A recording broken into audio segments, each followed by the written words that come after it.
जय हिंद दोस्तों, मैं राकेश गढ़वाल आपका एक बार फिर से डेल्टा प्लस के इस यूट्यूब चैनल पर स्वागत करता हूं। और आज हमारा फिजिक्स का जो पहला यूनिट स्टार्ट होने जा रहा है वो है इलेक्ट्रोस्टैटिक्स, स्थिर विद्युत की। अगर इस चैप्टर की महत्ता देखें तो जेई मेंस में अगर हम देखें तो आपके 30 क्वेश्चन जो फिजिक्स के आते हैं उसमें 1 से 2 क्वेश्चन इसके आते हैं। और यही स्थिति अगर हम नीट में देखें, नीट यूजी में प्री मेडिकल टेस्ट में, तो 45 क्वेश्चन जो आपके टोटल आते हैं फिजिक्स के, उसमें से 2 से 3 क्वेश्चन, दो मिनिमम कम से कम मान कर चलिए, मिनिमम 2 क्वेश्चन आपके इस चैप्टर से रहते हैं।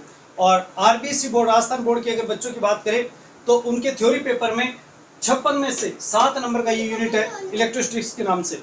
और इसमें आपके जितने भी चैप्टर, स्टार्टिंग के 3-4 चैप्टर वो इलेक्ट्रोस्टैटिक्स के। तो चलिए बिना किसी देरी के हम आज स्टार्ट करते हैं स्थिर विद्युत की या इलेक्ट्रोस्टैटिक्स। तो क्या होता है इलेक्ट्रोस्टैटिक्स? तो सबसे पहले हम देखेंगे इसकी डेफिनेशन, इसकी परिभाषा। तो इलेक्ट्रोस्टैटिक्स ये दो शब्दों से मिलकर बना है, इलेक्ट्रो प्लस स्टैटिक्स। इलेक्ट्रो का अर्थ होता है चार्ज यानी कि आवेश, और स्टैटिक्स का अर्थ होता है स्टेशनरी यानी कि स्थिर। तो भौतिक विज्ञान की वह शाखा जिसमें स्थिर आवेशों का अध्ययन किया जाता है क्या कहलाती है? स्थिर विद्युत की कहलाती है। अगर इसी को हम इंग्लिश में लिखना चाहे तो लिख सकते हैं, a branch of physics in which study about a stationary charge that is called electrostatics. और अगर इसमें देखें तो हम एक स्थिर आवेश के क्या क्या गुणों के बारे में पढ़ते हैं। तो इस स्थिर विद्युत की या इलेक्ट्रोस्टैटिक्स के अंतर्गत हम एक स्टेशनरी या स्थिर चार्ज जो होता है या आवेश जो होता है उसके कारण दो या दो से अधिक आवेशों के मध्य लगने वाला electric force, electric field, potential यानी कि विद्युत बल, विद्युत क्षेत्र, विद्युत विभव और विद्युत ऊर्जा, इन सब के बारे में हम यहाँ पर एक एक करके पढ़ते हैं। तो भौतिक विज्ञान की वह शाखा जिसमें स्थिर आवेश तथा उसके गुणों का अध्ययन किया जाता है, वह ब्रांच भौतिक विज्ञान की कौन सी ब्रांच कहलाती है? स्थिर विद्युत की। अब इस स्थिर विद्युत की में दो शब्द हमारे पास आता है, एक तो आता है विद्युत और एक आता है आवेश। इन दोनों शब्दों के बारे में हम पहले पढ़ते हैं और उसके बाद में हम आगे इसमें स्टडी करेंगे। तो सबसे पहले हम बात करते हैं वर्ड इलेक्ट्रिक यानी कि विद्युत शब्द जो है वो कहां से आया। तो इस विद्युत शब्द की जो उत्पत्ति है वो एक ग्रीक शब्द से हुई है जिसका नाम होता है अम्बर। और इससे क्यों हुई? तो ये दर्शाने के लिए आज से लगभग 600 बीसी पूर्व यानी कि 2600 साल पहले, ईसा से भी 600 वर्ष पहले, यानी टोटल 2600 वर्ष पहले ग्रीस देश जो है, यूरोपियन देश, उसके एक वैज्ञानिक थे थेलेस। इन्होंने क्या किया? दो पदार्थ लिए, एक वुलन और दूसरा अंबर। वुलन यानी कि ऊन के रेशे और दूसरा अंबर। अंबर एक ठोस पदार्थ होता है और इसका जो ग्रीक भाषा में अर्थ होता है वो होता है इलेक्ट्रॉन। और इसी इलेक्ट्रॉन से शब्द बना क्या? इलेक्ट्रिक। और उन्होंने क्या प्रयोग किया? इन्होंने वुलन और अंबर को आपस में रगड़ा। तो इन्होंने क्या देखा? आपस में रगड़ने पर ये छोटे छोटे उदासीन कणों को अपनी ओर क्या करते हैं? आकर्षित। ये छोटे छोटे उदासीन कण क्या हो सकते हैं? जैसे कागज के टुकड़े हो सकते हैं, धूल मिट्टी के कण हो सकते हैं। आपने देखा होगा कि छोटी क्लासों में भी बच्चे क्या करते हैं? बालों में पेन को घुमाते हैं और पेन को घुमा करके जब हम किसी कागज या धूल मिट्टी कण के पास लेके जाते हैं तो आप देखते हो वो उससे चिपक जाते हैं। ऐसा क्यों होता है इसके बारे में हम आगे जब चार्जिंग मेथड पढ़ेंगे, चार्जिंग और चार्जिंग मेथड यानी आवेशन और आवेशन की विधियां, तो वहां पर डिटेल से समझेंगे ऐसा क्यों हुआ। लेकिन फिलहाल हम केवल इतना देख रहे हैं कि इस विधि के अंतर्गत ये प्रोसेस हुई तो ये किसने की और किस लिए की? तो इन्होंने वुलन और अंबर को जब आपस में रगड़ा थेलेस ने, तो इन्होंने क्या देखा? ये छोटे छोटे कणों को अपनी ओर आकर्षित करता है। और इसमें एक जो शब्द है अंबर, ये अंबर का जो अर्थ होता है वो होता है इलेक्ट्रॉन, और इलेक्ट्रॉन से शब्द क्या बना? इलेक्ट्रिक। तो इलेक्ट्रिक शब्द कहां से निकल के आया, इसकी बेसिक जानकारी जो वो हमें होनी चाहिए। ठीक है, चलिए अब दूसरा जो शब्द आता है वो आता है हमारे पास आवेश या चार्ज क्या होता है। तो अब हम देखते हैं आवेश या चार्ज क्या होता है। आवेश या चार्ज क्या होता है? तो चार्ज के बारे में सबसे पहले एक अमेरिकन वैज्ञानिक थे बेंजामिन फ्रैंकलिन, उन्होंने बताया कि आवेश क्या होता है। बेंजामिन फ्रैंकलिन के अनुसार आवेश की जो प्रकृति होती है वो दो प्रकार की होती है, पॉजिटिव चार्ज और नेगेटिव चार्ज, यानी कि धनात्मक आवेश और ऋणात्मक आवेश। अब इन आवेश की प्रकृति के आधार पर दो प्रकार के कण हमारे पास पाए जाते हैं, एक इलेक्ट्रॉन और एक प्रोटॉन। ठीक है, तो इलेक्ट्रॉन जो है वो नेगेटिवली चार्ज होता है जबकि प्रोटॉन जो होता है वो पॉजिटिवली चार्ज होता है। यानी कि प्रोटॉन एक धनावेशित कण है और इलेक्ट्रॉन एक ऋणावेशित कण है। तो आवेश की जो दो प्रकृति है वो किसने बताई थी? बेंजामिन फ्रैंकलिन, जो एक अमेरिकन वैज्ञानिक थे। लेकिन आवेश वास्तव में रियलिटी में होता क्या है, अगर इसको हम देखें तो आवेश वास्तव में किसी भी वस्तु या निकाय से हटाए गए या जोड़े गए इलेक्ट्रॉनों की संख्या के बारे में बताता है। किसके बारे में बताता है? कि किसी वस्तु या निकाय से कितने इलेक्ट्रॉन हटाए गए या कितने इलेक्ट्रॉन जोड़े गए, उसके बारे में जानकारी कौन देता है? आवेश देता है। तो charge give information about removing और adding number of electron from a body. तो किसी भी एक बॉडी से कितने इलेक्ट्रॉन हटाए गए या कितने जोड़े गए, उनके बारे में जानकारी कौन देता है? आवेश देता है। और हम जानते हैं कि इलेक्ट्रॉन एक पूर्ण संख्या में ही जोड़ा जाएगा या पूर्ण संख्या में ही हटाया जाएगा। इससे हम आगे चल के आवेश का जो एक गुण है, चार्ज का जो एक प्रॉपर्टी है, क्वांटाइजेशन ऑफ चार्ज, आवेश का क्वांटीकरण, उसमें फिर से देखेंगे। लेकिन फिलहाल आप समझिए कि जब किसी भी बॉडी पर हमें चार्ज प्रोड्यूस करना है तो उसका सिंपली एक ही मेथड है कि या तो उस पर इलेक्ट्रॉन जोड़ दो या इलेक्ट्रॉन हटा दो। और इलेक्ट्रॉन जोड़ने या हटाने की इस प्रक्रिया में इलेक्ट्रॉन एक होल नंबर या एक इंटीजर नंबर में ही होगा। एक इंटीजर नंबर क्या होगा? 1 2 3 4 ऐसे, ठीक है, 0.5, ठीक है, या डेढ़ यानी 1.5, इस तरह से इलेक्ट्रॉन को हटाया जोड़ा नहीं जा सकता। इलेक्ट्रॉन जोड़ा जाएगा तो 1 2 3 4 इंटीजर नंबर में ही जोड़ा जाएगा। अरे सर में इन पूर्णांक संख्याओं में इलेक्ट्रॉनों को जोड़ेंगे तो जो कुल आवेश आएगा वो एक इलेक्ट्रॉन का गुणज जाएगा। एक इलेक्ट्रॉन का क्या आएगा? गुणज जाएगा। और एक इलेक्ट्रॉन के हटाने या जोड़ने पे जो आवेश आता है वो आता है ई। कितना आता है? ई। और इस ई की जो मैथमेटिकल वैल्यू होती है वो होती है 1.6 into 10 to the power -19 coulomb. यानी कि एक इलेक्ट्रॉन के हटने या जुड़ने पर जो आवेश का परिमाण प्रोड्यूस होगा वो होगा 1.6 into 10 to the power -19 coulomb. और इस इलेक्ट्रॉन पर इस चार्ज की जो वैल्यू है वो मुलिकल ने ऑयल ड्रॉप मेथड यानी कि तेल बूंद विधि द्वारा ज्ञात की थी। ये एक्सपेरिमेंट किया था उन्होंने, और उस एक्सपेरिमेंट के द्वारा उन्होंने इलेक्ट्रॉन पर पाए जाने वाले चार्ज की वैल्यू ज्ञात की थी। और एक इलेक्ट्रॉन पे जो चार्ज की वैल्यू होती है वो ये होती है।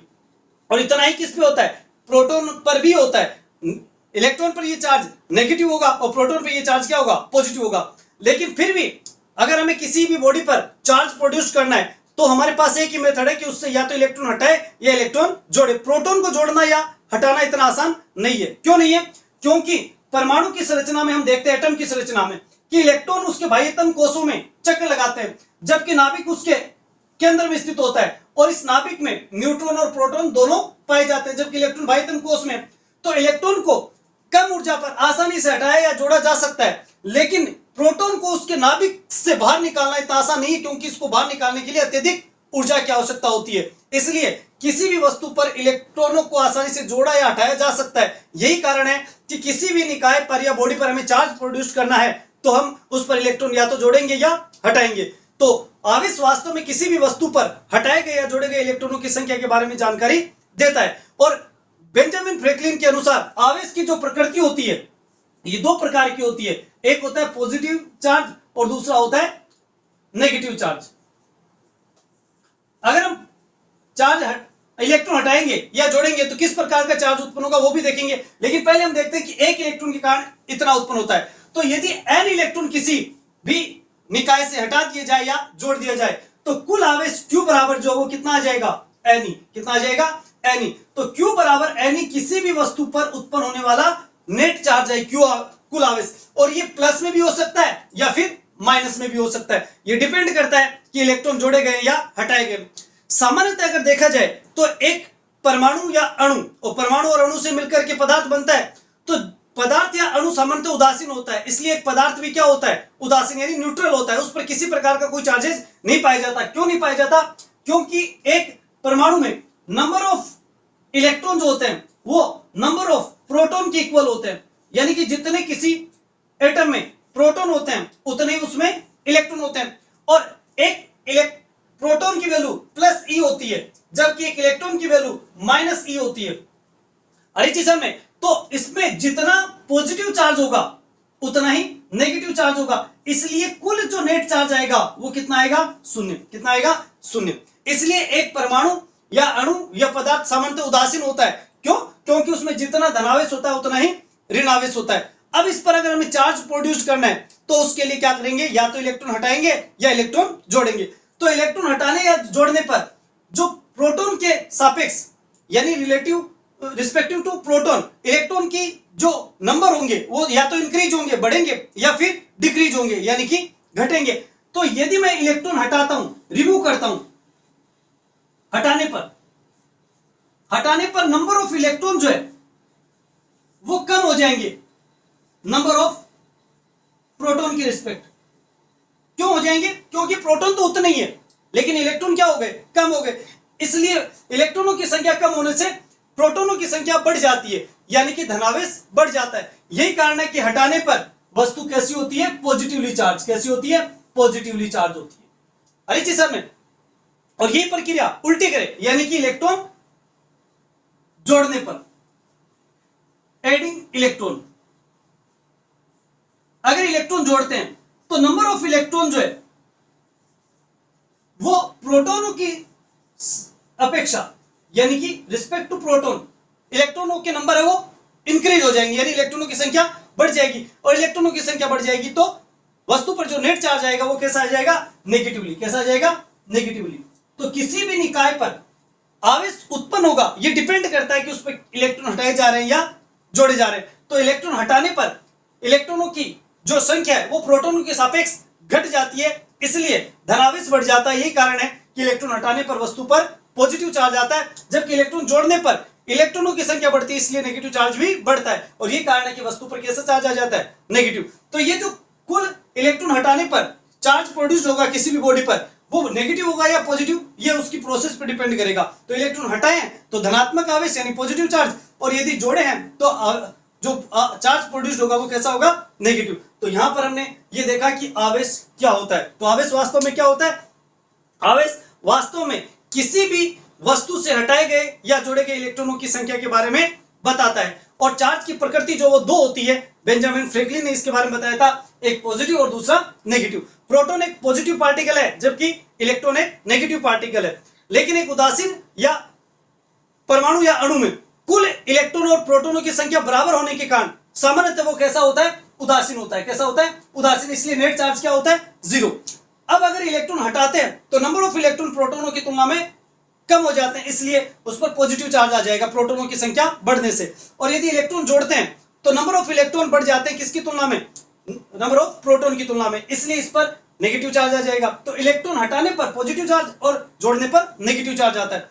तो एक इलेक्ट्रॉन के हटने पर, क्योंकि किसी भी वस्तु से जो इलेक्ट्रॉन है वो पूर्ण संख्या में जोड़े जाएंगे या पूर्ण संख्या में हटाए जाएंगे, यानी 1 2 3 4 5 ऐसे इंटीजर नंबर में, ठीक है। हम भिन्नांक संख्या में यानी कि फ्रिक्शन नंबर में इलेक्ट्रॉन जोड़ या हटा नहीं सकते। तो जो नंबर ऑफ इलेक्ट्रॉन है वो हटाए जाएंगे, तो एक इलेक्ट्रॉन के कारण जो चार्ज प्रोड्यूस होता है वो होता है 1.6 × 10⁻⁻19 कूलम। 1.6 × 10⁻19 कूलम। यह आवेश एक इलेक्ट्रॉन के कारण प्रोड्यूस होगा।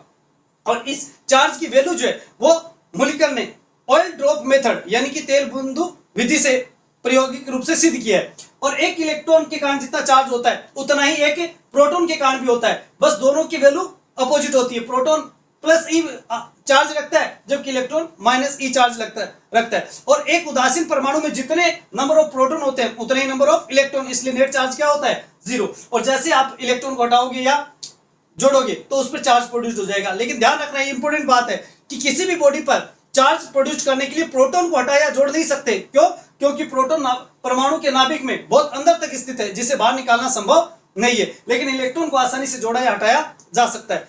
अब हमें पता है कि एक इलेक्ट्रॉन के कारण ई आवेश प्रोड्यूस होगा। तो अगर किसी भी निकाय से n electron, number of n electron, n यहाँ पर एक इंटीजर नंबर है, 1 2 3 4 ऐसे, तो एन इलेक्ट्रॉन हटाए या जोड़े जाए तो कुल चार्ज कितना आ जाएगा? Q = Ne। अब ये धनात्मक भी हो सकता है और ऋणात्मक भी, ठीक है। तो ये हमारे पास हो गया चार्ज की चार्ज क्या होता है।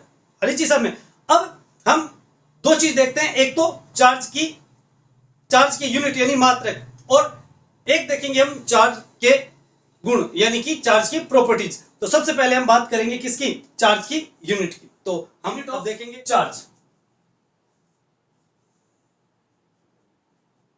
यूनिट ऑफ चार्जेस या आवेशों के मात्रक।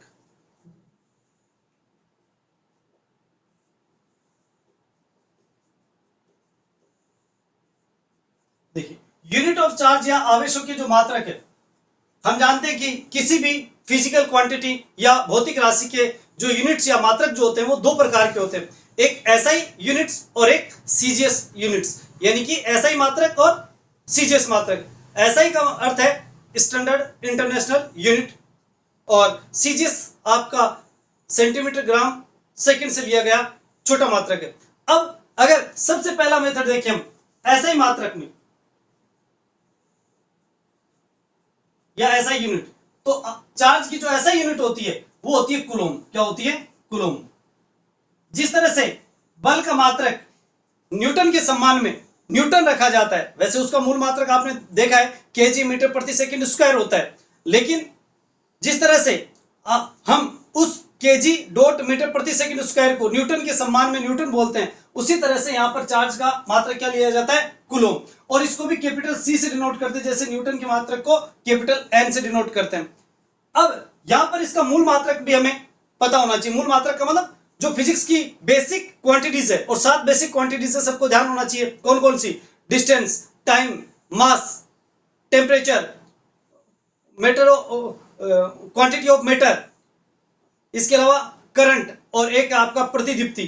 ठीक है, तो कुल 7 बेसिक क्वांटिटीज होती है फिजिक्स की, और उन 7 की बेसिक क्वांटिटीज के बेसिक यूनिट्स यानी मात्रक भी होते हैं। तो अब यहां पर हम देखें तो जो एम्पियर धारा का मात्रक है, वहां पर एम्पियर धारा का जो फॉर्मूला होता है, ये 10th क्लास में भी आप लोगों ने पढ़ा होगा, और इसे हम आगे चल के इलेक्ट्रिसिटी में बहुत डिटेल से पढ़ेंगे।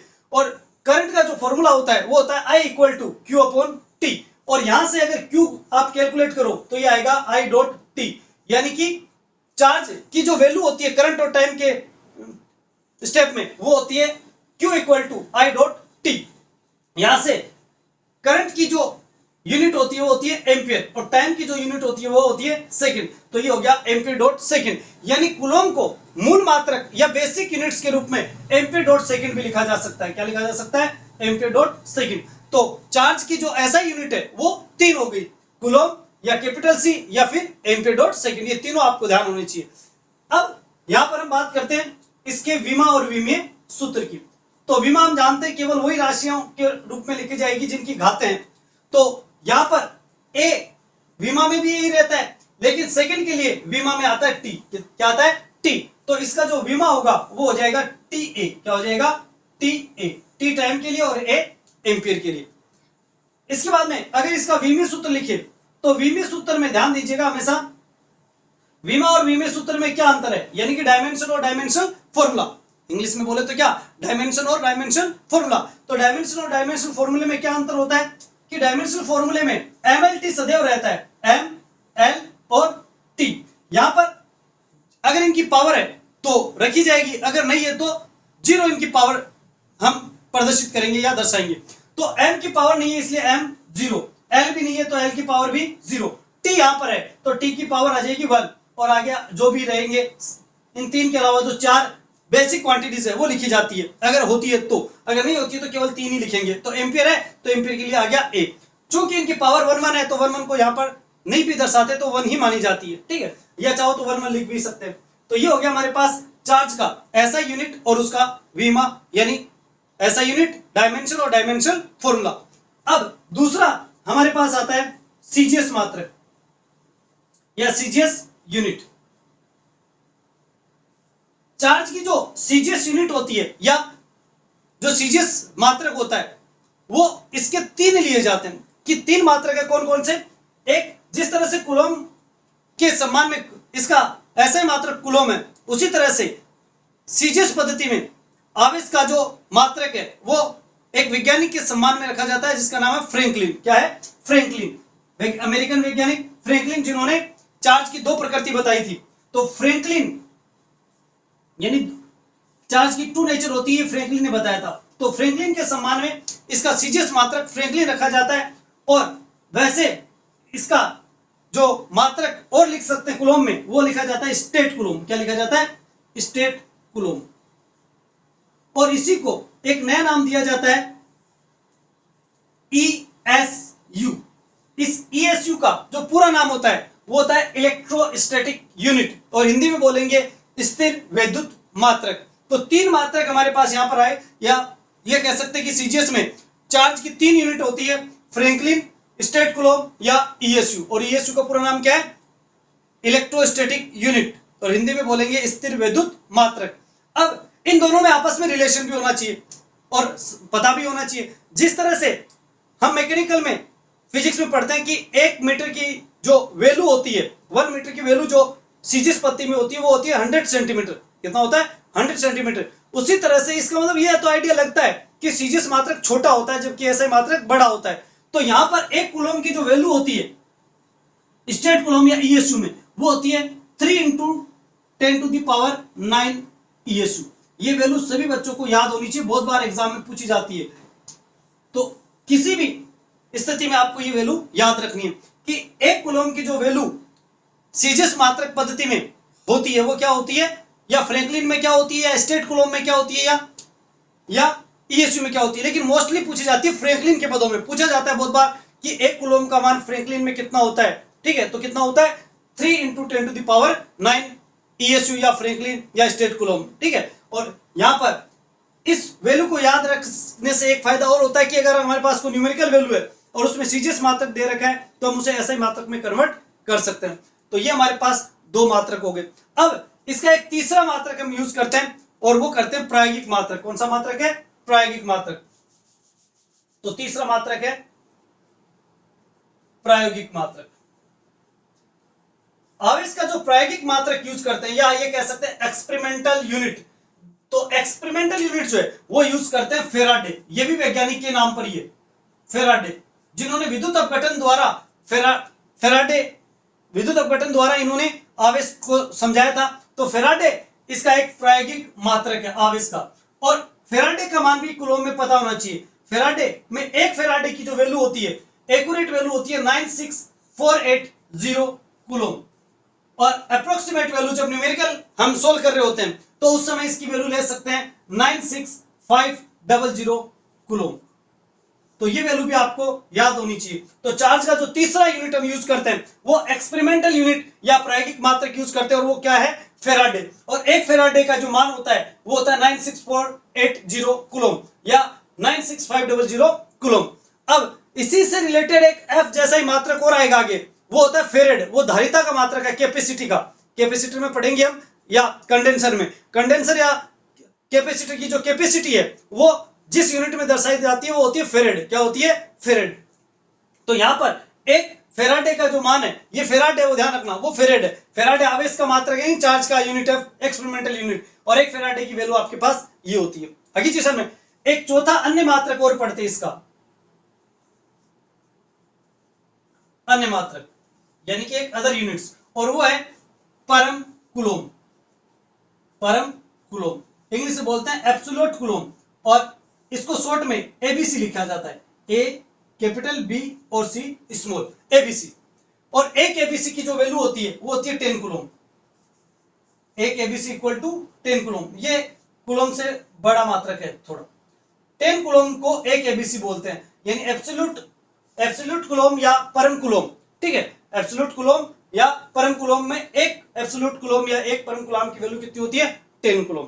तो ये हमारे पास यहां पर आवेश की प्रकृति, सॉरी आवेश के मात्रक। तो अब तक हमने इस चैप्टर में इलेक्ट्रोस्टैटिक्स में ये देखा कि कितना इंपॉर्टेंट है आपके लिए, और इसमें क्या क्या चीजें हमें पढ़नी है। तो इलेक्ट्रोस्टैटिक्स या स्थिर वैद्युत की भौतिक विज्ञान की वह शाखा जिसमें हम स्थिर आवेश तथा उसके गुणों का अध्ययन करते हैं, क्या कहलाती है? स्थिर वैद्युत की कहलाती है।